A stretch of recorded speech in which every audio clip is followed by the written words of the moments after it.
Assalamualaikum warahmatullahi wabarakatuh. Pada pertemuan kali ini, kita akan membahas mengenai inovasi media pembelajaran. Silakan disimak video berikut ini. Inovasi media pembelajaran sangatlah penting dibahas kali ini. Karena kenapa? Karena inovasi harus berlangsung di sekolah guna memperoleh hasil yang terbaik dalam mendidik siswa. Dan juga, sebagai pendidik, ujung tombak berhasilnya pendidikan di sekolah adalah guru atau pendidik. Oleh karena itu, guru harus mampu menjadi seseorang yang inovatif guna menemukan strategi atau metode yang efektif untuk mendidik. Ada beberapa yang akan kita bahas mengenai media pembelajaran. Ada 3 poin pokok penting. Yang pertama mengenai konsep dasar media pembelajaran, dan yang kedua ada sumber belajar, dan yang ketiga mengenai alat peraga.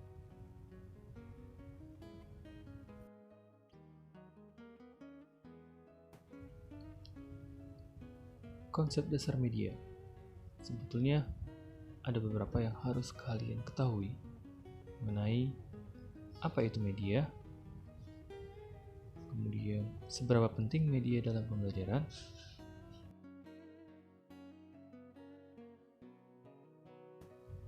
di sini kita akan melihat 3 pendapat ahli yang mendefinisikan media. Di mana yang pertama ada Gagne yang berpendapat bahwa media merupakan berbagai jenis komponen dalam lingkungan siswa yang dapat merangsang siswa untuk belajar. Pendapat kedua ada dari Association of Education Communication Technology yang memberikan batasan bahwa media merupakan segala bentuk dan saluran yang dipergunakan untuk proses penyaluran pesan. Dan pendapat ketiga dari Miyarso yang mengatakan bahwa segala sesuatu yang dapat digunakan untuk menyalurkan pesan yang dapat merangsang pikiran, perasaan, perhatian, dan kemampuan siswa untuk belajar itu disebut dengan media. Dari ketiga pendapat di atas, kita melihat bahwa tiap definisi media dapat disimpulkan sebagai penyalur pesan atau pembawa pesan. Maka dalam hal ini, media bisa digunakan sebagai penyaluran pesan.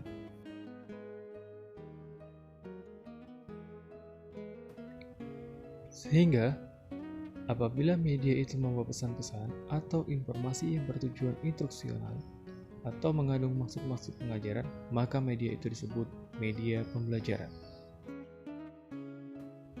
Di sini kalian sudah paham ya, apabila media itu membawa pesan-pesan atau informasi yang bertujuan instruksional atau mengandung maksud-maksud pengajaran, maka media itu disebut dengan media pembelajaran.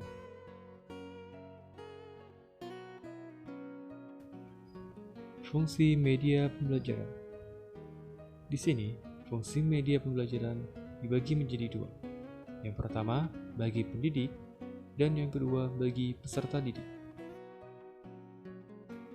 Fungsi media pembelajaran yang pertama bagi pendidik, yaitu memberikan pedoman arah untuk mencapai tujuan. Di sini, tujuan yang dimaksud yaitu adalah tujuan pembelajaran. Karena ketika pendidik menggunakan media pembelajaran yang disuguhkan kepada peserta didik akan memudahkan pendidik dalam melakukan atau menyampaikan materi pembelajaran, sehingga materi pembelajaran yang disampaikan akan lebih terarah dan tujuan dari pembelajaran tersebut akan tercapai. Fungsi media pembelajaran bagi pendidik yang kedua yaitu menjelaskan struktur dan urutan pengajaran secara baik. Selanjutnya, fungsi media pembelajaran bagi pendidik yaitu memberikan kerangka sistematis mengajar dengan baik. Artinya apa?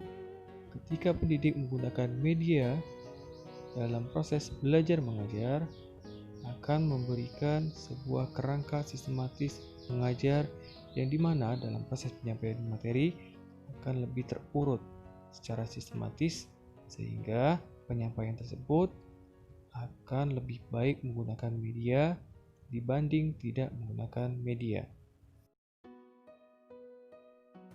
Fungsi media pembelajaran bagi pendidik selanjutnya yaitu memudahkan kendali pengajar terhadap materi pelajaran, yang dalam hal ini keberlanjutan dengan fungsi yang lain, yaitu membantu kecermatan, ketelitian dalam penyajian materi pelajaran.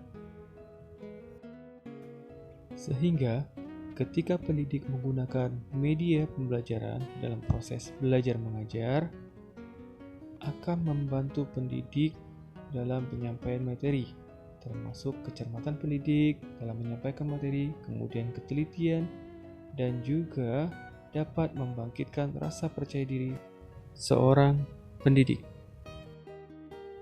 Pada poin terakhir dalam fungsi media pembelajaran bagi pendidik, yaitu meningkatkan kualitas pelajaran. Sehingga dapat disimpulkan bahwa fungsi media pembelajaran bagi pendidik sangatlah banyak dan tentunya sangat membantu pendidik dalam proses penyampaian materi. Setelah kita ketahui fungsi media pembelajaran bagi pendidik, selanjutnya kita akan membahas mengenai fungsi media pembelajaran bagi peserta didik. Apa saja fungsinya? Yang pertama, fungsi media pembelajaran bagi peserta didik yaitu meningkatkan motivasi belajar, yang mana ketika peserta didik disuguhkan atau diberikan media dalam proses belajar mengajar, maka secara tidak langsung akan memberikan sikap antusias bagi peserta didik. Fungsi media pembelajaran bagi peserta didik yang kedua yaitu memberikan dan meningkatkan variasi belajar. Karena dengan diberikannya media dalam proses belajar mengajar akan meningkatkan atau memberikan variasi belajar yang tidak monoton. Artinya, pendidik lebih inovatif dalam memberikan media pembelajaran. Fungsi media pembelajaran bagi peserta didik selanjutnya yaitu memberikan struktur materi pelajaran dan memudahkan pembelajar untuk belajar. Yang mana jika ada media yang disuguhkan kepada peserta didik akan memudahkan pendidik atau pembelajar untuk belajar. Selanjutnya, fungsi media pembelajaran bagi peserta didik yaitu memberikan inti informasi pokok-pokok secara sistematis sehingga memudahkan pembelajar untuk belajar. Kenapa demikian? Karena proses penyampaian materi yang dilakukan dengan menggunakan media akan terfokus dan hanya memberikan dari inti informasi pokok-pokok secara sistematis, sehingga peserta didik dalam hal ini akan lebih mudah memahami materi yang disampaikan oleh pendidik. Selanjutnya, fungsi media pembelajaran bagi peserta didik yaitu dapat merangsang pembelajar atau peserta didik untuk fokus dan beranalisis. Fungsi media pembelajaran bagi peserta didik yang lainnya yaitu dapat menciptakan kondisi dan situasi belajar tanpa tekanan. Karena ketika kita memberikan media pembelajaran dalam proses belajar mengajar akan memberikan situasi belajar yang menyenangkan bagi peserta didik. Tentunya, kondisi dan situasi tersebut berbeda ketika pendidik tidak menggunakan media pembelajaran dalam proses belajar mengajar. Hal inilah yang dimaksud dengan menciptakan kondisi dan situasi belajar tanpa tekanan. Selanjutnya, fungsi media pembelajaran bagi peserta didik yang terakhir, yaitu pembelajar atau peserta didik dapat memahami materi pelajaran dengan sistematis yang disajikan pengajar lewat media pembelajaran.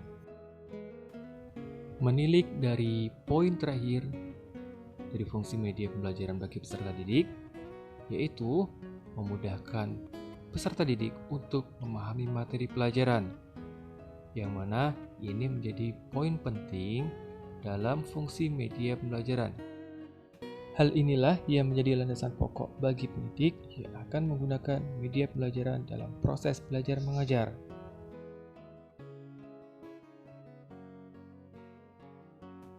Selanjutnya, kita akan membahas mengenai sumber belajar, pengertian, dan manfaat.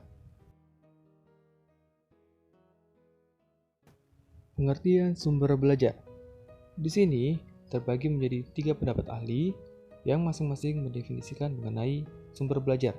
Yang pertama ada Thorkelsson yang mendefinisikan bahwa sumber belajar adalah segala sesuatu yang digunakan untuk kepentingan pelajaran, yaitu segala yang ada di sekolah, pada masa lalu, sekarang, dan yang akan datang. Dan yang kedua, dari pendapat Nurdiansyah yang mengatakan bahwa sumber belajar dapat diartikan segala apa saja yang dapat digunakan dan dimanfaatkan dalam proses pembelajaran guna memudahkan pencapaian tujuan pembelajaran. Dan pendapat yang terakhir dari Association of Education Communication Technology, ia mendefinisikan sumber belajar yaitu segala sesuatu yang mendukung terjadinya proses belajar yang dapat digunakan secara terpisah maupun terkombinasi, sehingga memudahkan anak didik dalam mencapai tujuan pembelajaran.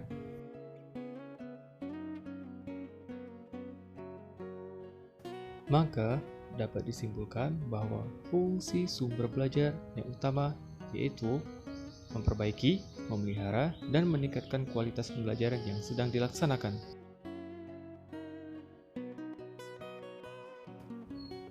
Di poin terakhir, kita akan membahas mengenai alat peraga. Apa itu alat peraga? Mari kita simak jelasan berikut ini. Alat peraga adalah alat yang dapat dipertunjukkan dalam kegiatan belajar mengajar atau KBM dan berfungsi sebagai pembantu untuk memperjelas konsep atau pengertian contoh benda. Contoh, dalam hal ini alat peraga yang digunakan yaitu globe. Globe dalam hal ini digunakan misalnya dalam pembelajaran IPS, yang mana sedang mencari tahu mengenai suatu wilayah atau tata letak geografis suatu tempat ataupun wilayah. Sehingga globe di sini disebut sebagai alat peraga. Karena tujuan penggunaan globe yaitu sebagai pembantu untuk memperjelas konsep atau pengertian contoh benda. Selanjutnya, hal-hal yang harus diperhatikan ketika akan menggunakan alat peraga. Yang pertama, yaitu sesuai dengan tujuan pembelajaran. Jelasnya, karena alat peraga yang dipilih harus sesuai dengan tujuan pembelajaran, agar memudahkan siswa dalam memahami informasi yang diberikan. Apa yang terjadi jika alat peraga yang dipilih atau yang digunakan tidak sesuai dengan tujuan pembelajaran? Maka, informasi yang diberikan pun tidak selaras dengan tujuan pembelajaran yang sedang berlangsung. Hal-hal yang harus diperhatikan dalam memilih alat peraga yang lain yaitu ketersediaan biaya. Ketersediaan biaya itu juga menjadi sangat penting karena sebagai pendidik tidak harus terlalu mengupayakan alat peraga yang cukup mengeluarkan biaya yang besar. Maka dari itu, pendidik harus memiliki opsi yang lain atau pilihan yang lain. Sebagai contoh, ketika dalam proses pembelajaran IPA mengenai organ tubuh manusia, maka pendidik tidak hanya menggunakan alat peraga dengan biaya yang mahal.